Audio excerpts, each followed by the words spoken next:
Assalomu alaykum, hurmatli talabalar. Bugungi onlayn darsimiz biznesni tadqiq etish usullari faniga bag'ishlangan 15-chi mavzuga o'tamiz.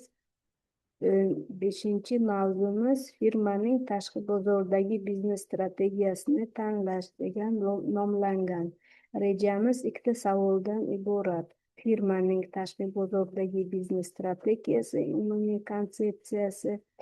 Birinchi savolimiz, ikkinchi savolimiz Boston Consulting Group matritsasi, uning afzalliklari va kamchiliklari.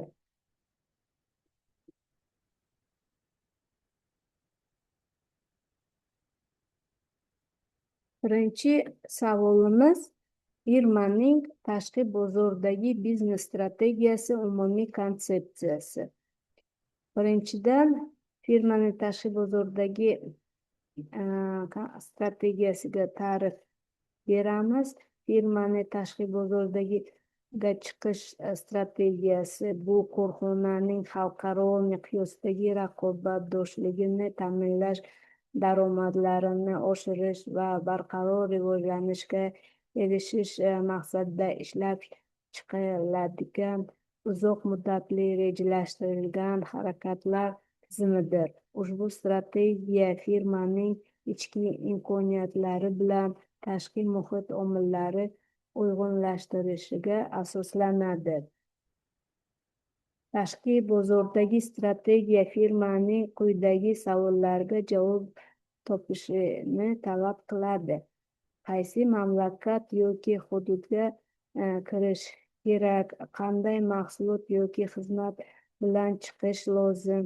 Qaysi usul orqali faoliyat yuritish samaraliroq? Raqobatchilar orasida qanday ustunlikka erishish mumkin? Degan savollarga javob berish lozim va talab qilinadi.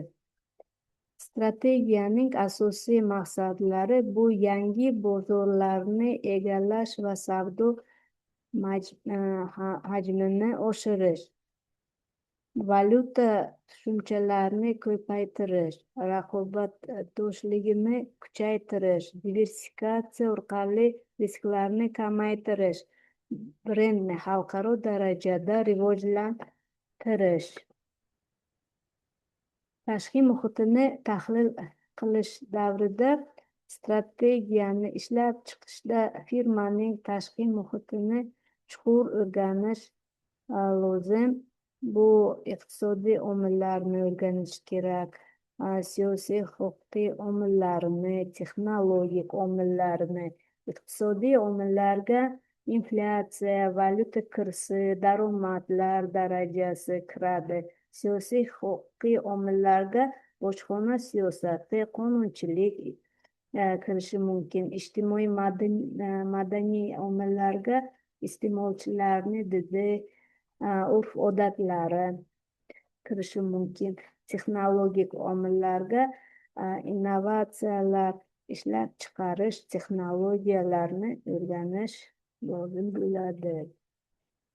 Bozorga kirish strategiyalari firmaning tashqi bozorga kirish usullari turlicha bo'lishi mumkin. Bu eksport litsenziyalar va franshaysing, qo'shma korxonalar, to'g'ridan-to'g'ri xorijiy investitsiyalar. Tashqi bozorda muvaffaqiyatga erishish uchun firma quyidagi strategiyalardan foydalanishi mumkin. Narx bo'yicha yetakchilik, diversifikatsiya, fokuslashgan strategiya. Bu hammasi umumiy konsepsiyaga kiradi. Hozir aytganim birinchi konsepsiya raqobat strategiyalari deb nomlangan. 6-chi strategiyamiz marketing strategiyasi. Bu yerda xalqaro marketing strategiyasi quyidagilarni o'z ichiga oladi. Mahsulotni moslashtirish, narx siyosati, taqsimot kanallari va reklama kommunikatsiyasi siyosati. 7-chi konsepsiyamiz risklarni, xavf-xatarlarni va ularni boshqarish kiradi. Tashqi bozorda faoliyat yuritishda quyidagi xavf-xatarlar mavjud: valyuta riski, siyosiy beqarorlik, raqobatning kuchayishi, logistika muammolari. 8-chi strategiyamiz strategiyani amalga oshirish va nazorat qilish albatta kiradi. U yerda strategiya faoliyat ishlab chiqarish bilan cheklanmaydi, balki amalga oshirish mexanizmlarini, monitoring va nazorat tizimlarini, natijalarni baholash ham kiradi. Firmaning tashqi bozorga chiqish strategiyasi bu korxonaning xalqaro miqyosda raqobatbardoshligini ta'minlash, daromadlarini oshirish va barqaror rivojlanishga erishish maqsadida ishlab chiqariladigan uzoq muddatli rejalashtirilgan harakatlar tizimidir. Ushbu strategiya firmaning ichki imkoniyatlari bilan tashqi muhit omillari uyg'unlashtirishga asoslanadi.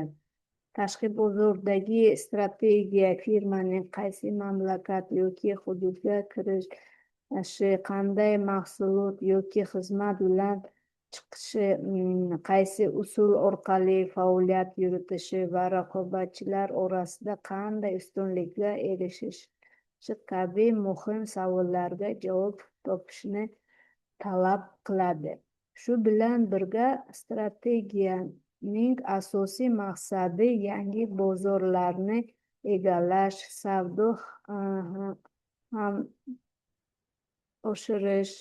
hajmini oshirish, valyuta tushunchalarini ko'paytirish, raqobatbardoshlikni kuchaytirish hamda diversifikatsiya orqali risklarni kamaytirish iboratdir. Bundan tashqari, firmaning xalqaro miqyosdagi brendini rivojlanish hamda muhim yo'nalishlardan biri hisoblanadi. Strategiyani ishlab chiqishda tashqi muhitni chuqur tahlil qilish zarur bo'lib, bunda iqtisodiy, siyosiy, huquqiy, ijtimoiy, madaniy va texnologik omillar muhim ahamiyat kasb etadi. Iqtisodiy omillar raqobat qatoriga inflyatsiya darajasi, valyuta kurslari va aholining daromad darajasi kiradi. Siyosiy huquqiy omillar esa bojxona siyosati, davlat tartibga solish mexanizmlari va qonunchilik bilan bog'liq jihatlarni o'z ichiga oladi. Ijtimoiy madaniy omillar iste'molchilarning didi, qadriyatlari va urf-odatlarini aks ettiradi. Texnologik omillar esa innovatsiyalar darajasi hamda ishlab chiqarish va xizmat ko'rsatish texnologiyalarining rivojlanganligini ifodalaydi.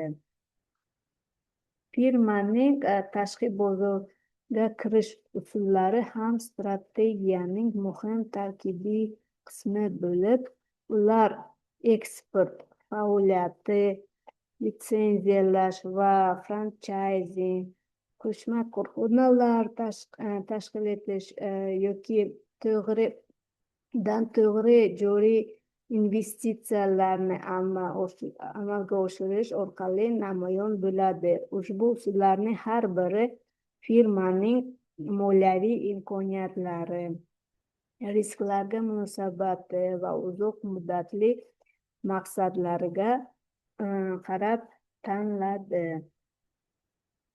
Tashqi bozorda muvaffaqiyatga erishish uchun firma raqobat strategiyalarini ham to'g'ri belgilashi zarur.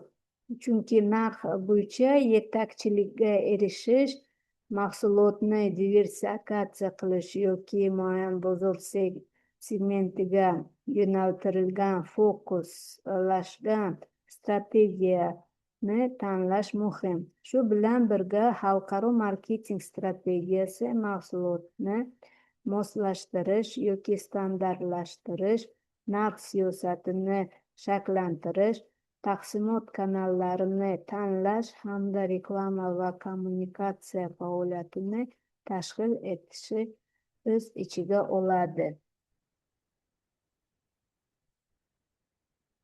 Yakunda shuni ta'kidlash joizki, tashqi bozordagi biznes strategiya faqat ishlab chiqarish bilan cheklanib qolmaydi, balki uni samarali amalga oshirish, monitoring qilish va natijalarini baholab borishni ham talab etadi. To'g'ri tanlangan va izchil amalga oshirilgan strategiya firmaning xalqaro bozorlarda muvaffaqiyatli faoliyat yuritishini ta'minlaydi, uning raqobat ustunligini mustahkamlaydi va uzoq muddatli barqaror rivojlanishiga xizmat qiladi.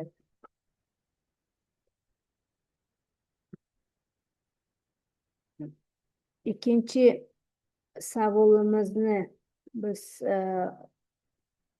ochishni boshladik.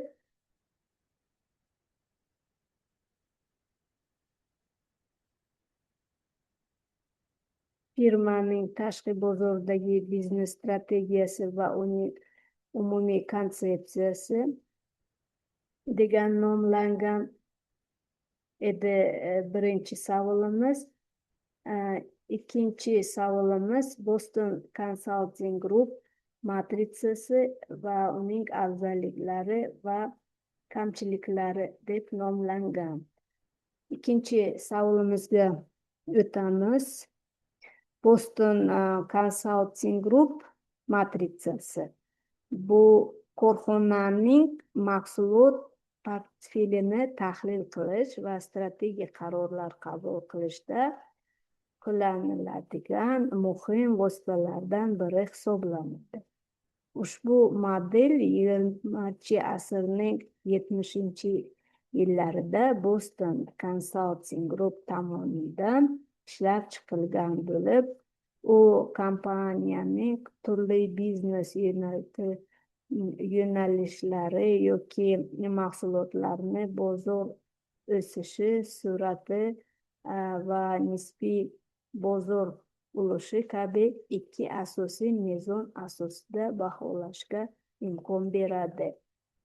Matritsa yordamida firma o'z risklarini qaysi yo'nalishlarga yo'naltirish zarurligini aniqlaydi va strategik ustuvorliklarni belgilaydi. Mazkur modelga ko'ra barcha mahsulotlar yoki biznes birliklar to'rtta asosiy toifaga ajratiladi. Birinchi toifa bu yulduzlar deb nomlangan. Yulduzlar ular yuqori bozor ulushi va tez o'sayotgan bozorlarga faoliyat yuritadi. Bundan mahsulotlar katta daromad keltiradi, ammo ularni rivojlanish uchun har katta investitsiyalar talab etiladi. Ikkinchi toifa naqd sigirlar bo'lib, ular past o'sish sur'atiga ega, bozorlarida yuqori ulushni egallaydi va barqaror foyda keltiradi. Uchinchi toifa savol belgisi yoki muammo bo'lib, ular yuqori o'sish bozorlarida faoliyat yuritsa-da, bozor ulushi past bo'ladi va ularga nisbatan strategik qarorlar qabul qilish zarur. To'rtinchi toifa esa itlar bo'lib, ular past o'sish va past ulushga ega bo'lib, odatda foyda keltirmaydi yoki juda kam daromad beradi. Boston Consulting Group matritsasining asosiy afzalliklaridan biri uning soddaligi va tushunarligidir. Ushbu model yordamida rahbariyat kompaniya portfelini tezkor baholashi va strategik yo'nalishlarni aniqlash mumkin.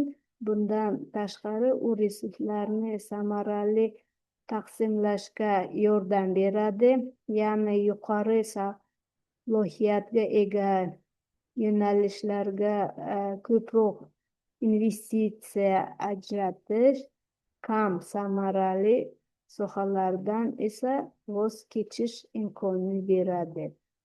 Matritsa shuningdek kompaniyaning uzoq muddatli rivojlanish strategiyasini shakllantirishga muhim ahamiyat kasb etadi. Shu bilan birga, ushbu modelning ayrim kamchiliklari ham mavjud. Avvalo, u faqat ikki ko'rsatkichga asoslanganligi sababli bozorning murakkabligini to'liq aks ettira olmaydi. Real sharoitda esa raqobat muhiti, texnologik o'zgarishlar, iste'molchilarning xulq-atvori kabi ko'plab omillar ham muhim rol o'ynaydi. Bundan tashqari, bozor ulushi va o'sishi sur'atini aniqlash har doim aniq va oson emas. Bu esa noto'g'ri xulosalarga olib kelishi mumkin. Yana bir kamchilik shundaki, matritsa ba'zan innovatsion yoki yangi mahsulotlarning haqiqiy potensialini yetarlicha baholay olmaydi. Umuman olganda, Boston Consulting Group matritsasi strategik boshqaruvda keng qo'llaniladigan va foydali vosita bo'lib, u kompaniyalarga o'z biznes portfelini tahlil qilish va samarali qarorlar qabul qilishga yordam beradi. Biroq uni qo'llashga boshqa tahlil usullari bilan birgalikda foydalanish maqsadga muvofiq bo'lib, u yanada to'liq va aniq strategik baholash imkonini beradi.